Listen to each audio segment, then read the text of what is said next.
Fala rapaziada, hoje o vídeo é analisando aqui o vídeo do Bruno Formiga, Mbappé no Real. E agora? Os torcedores de rivais vão sofrer, só digo isso. Meu amigo, o homem chegou em grande estilo e a pergunta que fica é: Uno, dos, três, a la Madrid.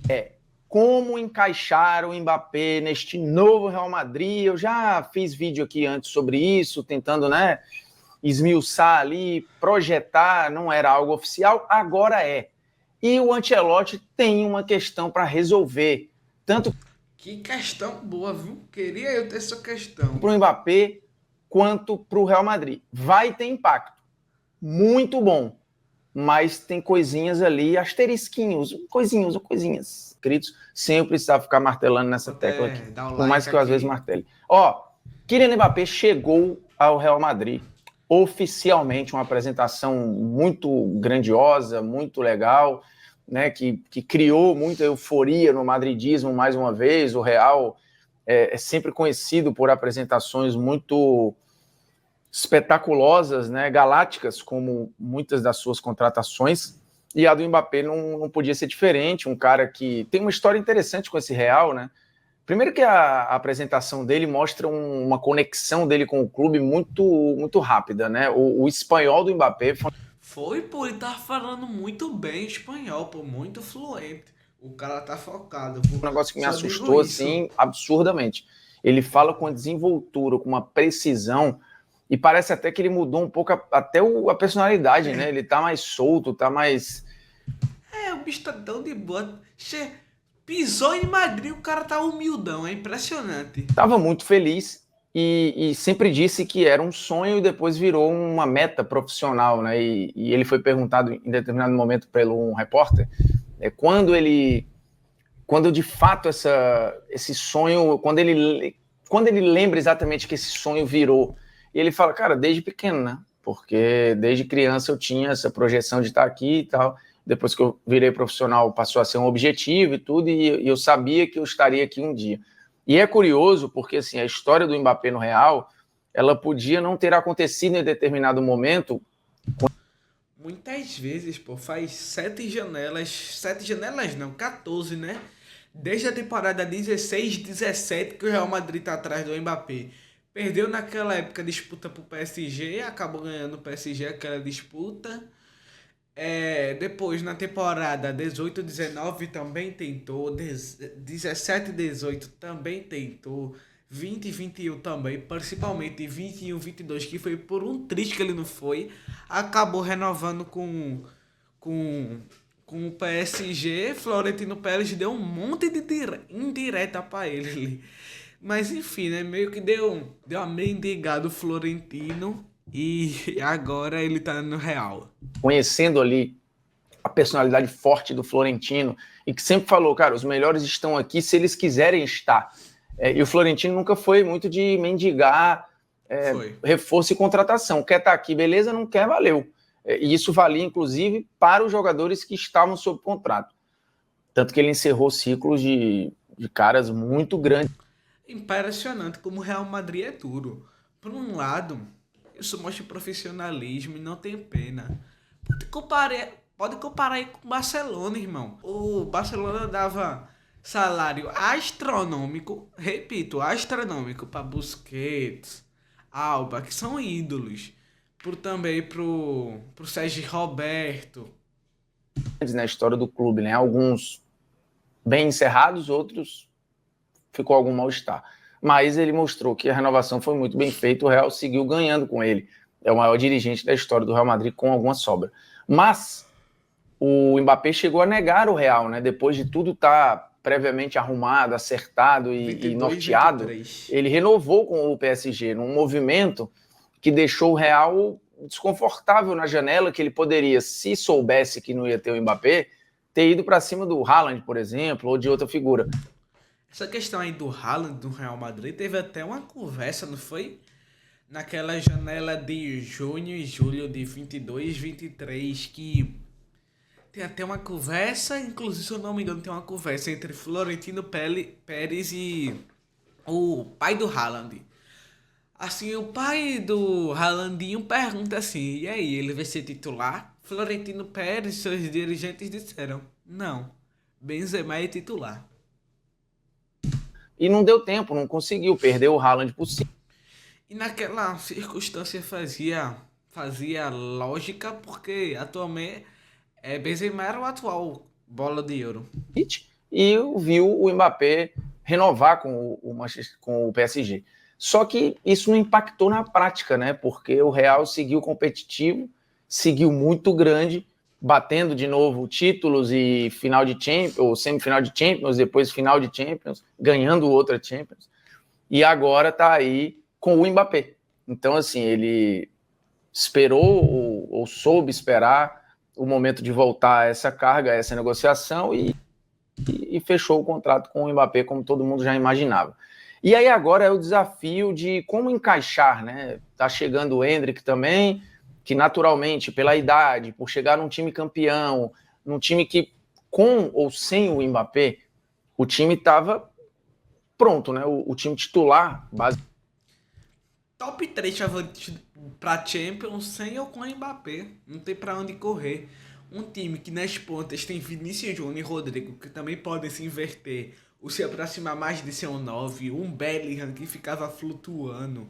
Tchouaméni, Valverde, jogador excepcional. Cavarral, Militão, Rudiger, Courtois. Tem até o reserva do goleiro é o Lunin, que na minha opinião foi o melhor goleiro da última Champions. Basicamente estava ali desenhado.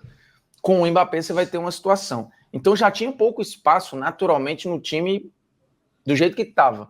Com a chegada do Mbappé, a coisa fica mais A coisa ficou feia pro Endrick. embaçada pro. Vai demorar um pouquinho. Ancelotti disse que quer ele no time principal, tipo Arda Güler, né? Mas eu não sei se não seria melhor emprestar ele. Endrick.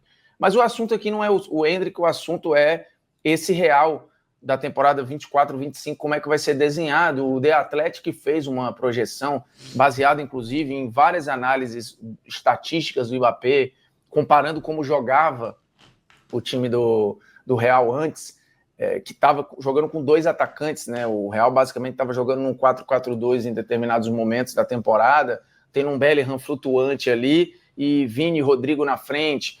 No início da temporada você tinha um Bellingham quase de falso 9, com muito espaço para flutuar e atacar espaço, e isso foi se moldando um pouco ao longo da temporada, e aí o Vini e Rodrigo até já inverteram de lado em alguns jogos, o Vini jogando mais por dentro do que o habitual e funcionando. A chegada do Mbappé impacta em tudo isso. Impacta primeiro em Jude Bellingham. A tendência é que o Bellingham faça um papel igual dele da Inglaterra, né? Um cara que cria mais jogadas, tem uma boa união com o Harry Kane, um 10. Um 10, é isso que eu vejo ele na Inglaterra, né? é que a gente veja o Bellingham mais parecido com o Bellingham da Inglaterra. O pai, o pai sabe das coisas, viu? Que agora terá um cara à frente dele, como tem lá na Inglaterra, no caso do Harry Kane, que gera muito espaço, é verdade. Mas é um Bellingham que vem muito mais construir jogada por aqui, que passeia muito mais pelo campo até. É muito mais o meio campista do que um meio atacante ou se não um falso 9. Defensivo muitas vezes para ajudar e participar de construções e tal. E é um Bellingham que, proporcionalmente em números, tem muito menos gols e participação direta em gols na Inglaterra do que teve, por exemplo, no Real na temporada passada. É meio lógico, né? É meio lógico. Quando o cara é mais recuado que ele fique, a lógica é ele fazer menos gols e participar menos de chances de gol. Passada, que foi uma versão muito mortal do Bellingham, né? Que eu não sei se continuará no Real, né? Eu acho que ele vai continuar entregando valências fantásticas, assim, o Bellingham é um cara de um volume de jogo muito grande, que pode fazer vários papéis, né? Um cara de uma finalização muito boa, que, pô, funciona dentro da área, se for preciso, né? Na hora de um jogo físico também, o Bellingham responde, mas agora tem um Kylian Mbappé que não é apaixonado por jogar por dentro, né? Ele não é o lugar mais confortável para o Mbappé jogar de 9, mas ele tem feito isso na seleção francesa, já tinha feito isso no PSG. Ele é um 9 de movimentação que naturalmente vai cair para o lado esquerdo em vários momentos, e aí entra um impacto no Vinícius Júnior, que já mostrou na temporada passada que, se por acaso houver este movimento aqui com o Mbappé, ele tem sido capaz de saltar 2 corredorzinhos para dentro. Pro Vinícius tá sendo de boa. Vinícius consegue fazer muito bem essa transição. Teve jogos dele excepcionais. Ele fazendo esse tipo de jogada. E atuar por aqui também, como atuou diversas vezes nessa temporada recente de título de La Liga e Champions. Então, isso pode acontecer. Esse diálogo entre Mbappé e Vinícius Júnior, ele pode e deve acontecer para a fluidez do jogo do Real. Porque o Vinícius só isolado aqui não é bom, o Mbappé também só encaixotado aqui não é bom. Num primeiro momento, eu acho que o time é exatamente isso aqui mesmo, não tem muito pra onde correr, né? Você vai ter mesmo o Courtois, Carvajal. Aqui é que eu acho que tem uma mudança, né? Porque a tendência, olhando para o que jogou, é que seja Militão e Rudiger. Mas... Caraca, ele botou o Alaba de titular no lugar do Rudiger. Entre Alaba, Militão e Rudiger, pra botar 2, cara, o Alaba ficou um ano fora. Militão também ficou cerca de 10, 8 meses. Eu iria de Rudiger e Militão. Mas, enfim, é um detalhe. Carvajal, Militão, Alaba ou Rudiger, ou trocado, né? E Mendy. Tchouaméni, Valverde, aqui tem que ver, né, se vai ser trocado ou não. O Valverde pode jogar em quase todos os lugares do campo, mas normalmente ele até cai mais para cá, né, porque quando o Rodrigo vem por dentro e se por acaso ele ajudar o Bellingham na construção, o Valverde pode em vários momentos fazer esse papel aqui que ele faz muito bem. E o Tchouaméni tende a ser o primeiro homem, né? Lembrando, na temporada passada esse papel foi do Kroos. Então, olhando para o time, você teve o Kroos saindo e o Mbappé entrando no time titular, né? É basicamente isso. Óbvio que muda a configuração. E para não perder meio, você vai precisar, já que entrou uma figura aqui, você vai precisar de um comportamento do Bellingham mais diferente. Moderado. Isso é um Bellingham mais moderado. Natural, não tem muito para onde correr. O Rodrigo inicialmente não vai ser mexido, mas precisa ver como as coisas vão desenvolver, né? Se isso vai estar equilibrado, se não vai. Por exemplo, se o Ancelotti, como é que ele entende, o que ele vê, o papel do Modric nessa equipe, que renovou o contrato por mais um ano, como vai funcionar o papel do Camavinga, né? Que nesse desenho seria reserva. Então, assim, tem mais gente para ocupar o meio, né? E aí Camavinga ia ser tipo um coringa. Ele joga de volante, lateral. Seria um 12º jogador. E se ele entrasse, se ele fosse titular, eu acho que poderia ser no lugar do Tchouaméni, mas eu acho que ele ia fazer uma tática, um jogo diferente do Tchouaméni, porque são jogadores com valências e táticas diferentes.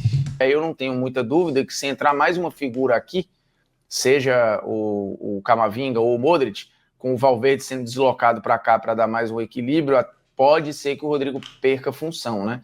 Eu acho que nesse momento o Bellingham e o Vini são intocáveis, e tem essa adaptação do Kylian Mbappé. Mas é fato que tem um time aqui de controle de meio, com característica de passe e aproximação, e de muita velocidade de transição pelos... Muita correria e muito talento ao mesmo tempo. Cara, essa questão aí do Rodrigo poder sair, sei não, hein? Eu acho que o Modric já não foi titular essa temporada que passou. Na minha opinião, é meio lógico que ele não será nessa temporada. Os corredores. O Real já era um dos times do mundo com a talvez mais mortal e mais rápida transição. E com o Mbappé agora isso vai ficar mais acelerado, né? Um cara com participação em gol gigantesca, com um ótimo poder de finalização, com uma velocidade que é surreal. Então, assim, não vai ser o Real Madrid da temporada passada.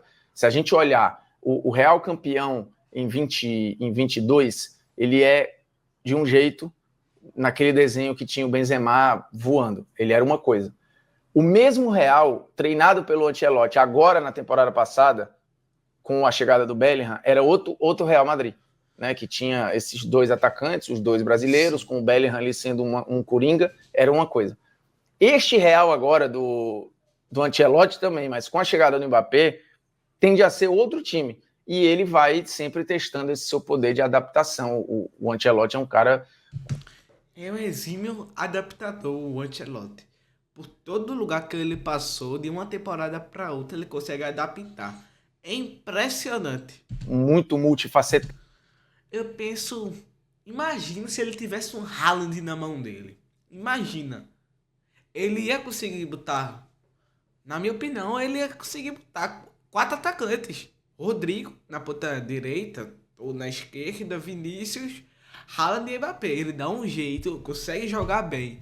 Porque é Dom Carlo Ancelotti. Deixa até... Porque é Dom Carlo Ancelotti.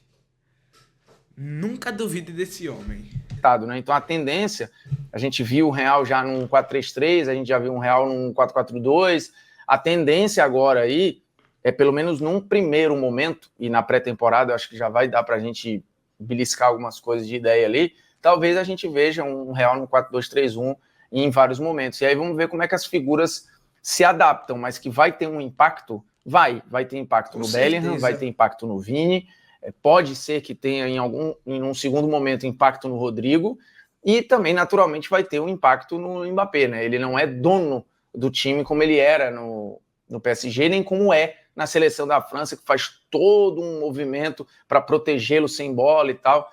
Isso, inclusive, vamos ver como é que vai funcionar para o Vinícius. O Vinícius vinha sendo muito bem lapidado sem bola nessa última temporada pelo Ancelotti, né? Em alguns momentos até preservado para ter essa esticada na saída. Agora, com a chegada do Mbappé, quem vai ser o preservado? Vai dar para preservar os dois no momento sem bola, né? Se defender um 4-4-2 e preservar os dois, complicado, assim. Isso vai exigir muito do Bellingham, muito do Rodrigo, muito do Tchouaméni, do Valverde inicialmente. Então, assim, é maravilhoso para o Real Madrid ter essa galera toda, mas é complexo para o Ancelotti. Ele tem uma missão, mas se tem um cara que é capaz de resolver essa treta, é ele aí. Mas o desenho, para mim, é esse. E para você? Os comentários estão aí. Participa, meu chapa, porque o debate fica mais rico, né, com você. Se for o vídeo aqui do Bruno, vídeo do caramba, já tô inscrito, mas vou botar aqui ou coisa aqui. Aproveita e faz a mesma coisa, deixa teu like e se inscreve aí no canal. Vídeo muito bom. Passa aí também no canal dele, dá um like e se inscreve. Eita, pô, já fui para outro programa. Falou, gente!